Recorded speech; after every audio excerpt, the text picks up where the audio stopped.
ونستعينه ونستغفره ونعوذ بالله من شرور أنفسنا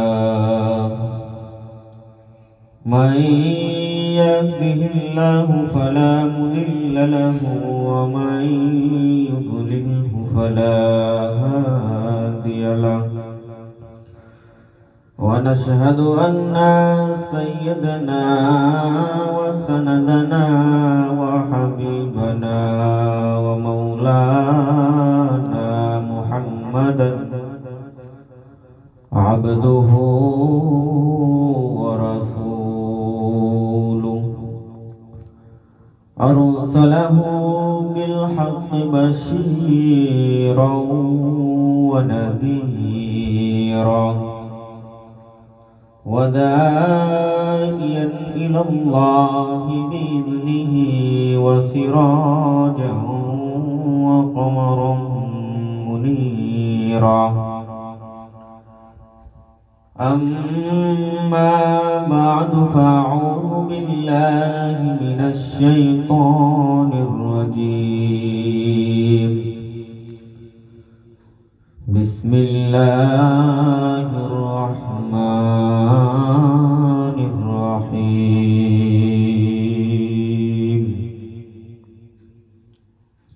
تبارك الذي بيده الملك وهو على كل شيء قدير وقال النبي صلى الله عليه وسلم সমস্ত প্রশংসা আছে মহান রব্বুল আলামিনের জন্য। আজকে আমরা এই মাহফিলের মধ্যে একটা জান্নাতের বাগানের মধ্যে আমরা একত্রিত হতে পেরেছি। এই জন্য আমরা সকলে শুকরিয়া আদায় করি, সকলে বলি আলহামদুলিল্লাহ। এবং আবারও দরুদ ইব্রাহিম পাঠ করি। তিনি না হলে আমরা কেউ জান্নাতে প্রবেশ করতে পারবো না। তিনার নামে আমরা সকলে দরুদ ইব্রাহিম পাঠ করি, সকলে বলি সাল্লাল্লাহু আলাইহি ওয়াসাল্লাম। আজকে আমার আলোচনার মূল বিষয় হচ্ছে আস্তাগফিরুল্লাহর ফায়দা। মালিক ইবনে হাম্বাল তিনি রাতের মধ্যে এক মসজিদের মধ্যে গেলেন। প্রচন্ড শীত, এই শীতের মধ্যে কই যাইবে? এই জন্য মালিক ইবনে হাম্বাল তিনি এক মসজিদের মধ্যে গেল। এশারের নামাজ পড়ে ওই মসজিদের মধ্যে শুয়ে গেল। প্রচন্ড শীত, এই শীতের মধ্যে মালিক ইবনে হাম্বাল কই যাইবে তাই না ভেবে তিনি মসজিদের মধ্যে শুয়ে গেলেন। তিনি ফজরের মুসল্লি মনে করে ওই মসজিদের মধ্যেই শুয়ে গেলেন। তার কিছুক্ষণ পর ওই মসজিদ দারওয়ান এসে বলে, মালিক ইবনে হাম্বাল আপনি এই মসজিদ থেকে বের হয়ে যান। মালিক ইবনে হাম্বাল বলল, এই শীতের মধ্যে আমি কই যাইব? আমি তো ফজরের মুসল্লি, আমি ফজরের নামাজ পড়ে মসজিদ থেকে বের হয়ে যাব। ওই দারওয়ান মালিক ইবনে হাম্বালের কিছু কথা না শুনে ওই দারওয়ান মালিক ইবনে হাম্বালকে বের করে দিল।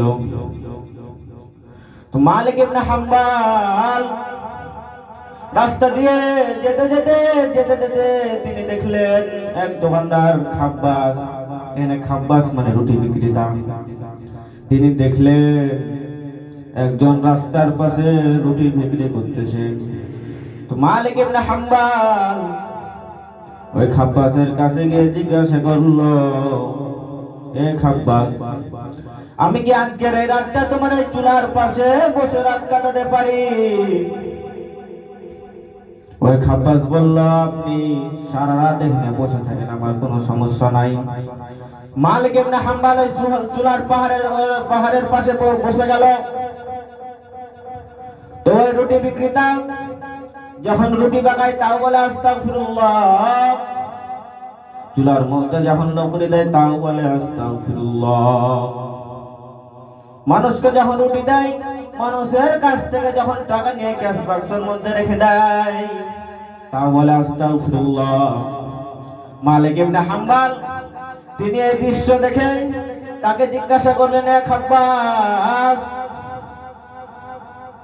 তুমি প্রত্যেক কাজে আস্তাগফিরুল্লাহ পাঠ করো, তোমার ফায়দা এমন কি পেয়েছো? ওই খাব্বাস বলল, এই আস্তাগফিরুল্লাহ পড়ার কারণে আমি আল্লাহ তাআলার কাছে যে দোয়াটি করেছি, আল্লাহ পাক রব্বুল আলামিন আমার সেই দোয়াটি কবুল করেছেন। আমার দোয়া করতে দেরি, কবুল হইতে দেরি নয়। এবং ওই খাব্বাস মালিক ইবনে হাম্বলকে বলল, আমি আল্লাহ তাআলা রব্বুল আলামিনের কাছে যে দোয়া করেছি আমার ওই দোয়াই কবুল হয়েছে, কিন্তু আমি একটা দোয়া করেছি এই দোয়া কবুল হয় নাই। মালিক ইবনে হাম্বল জিজ্ঞাসা করলো, কি এমন দোয়া যে আল্লাহ পাক রব্বুল আলামিন তোমার এই দোয়া কবুল করে নাই? ওই খাব্বাস বলল, মালিক ইবনে হাম্বল নামে আমি নাম শুনেছি,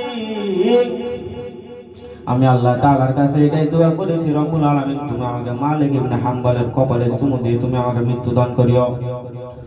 মালিক ইবনে হাম্বল কেঁদে ফেললেন। মালিক ইবনে হাম্বল ওই খাব্বাসকে বলল, মালিক ইবনে হাম্বলের দরবারে তোমাকে যেতে হবে না, মালিক ইবনে হাম্বল নিজেই তোমার দরবারে চলে এসেছে।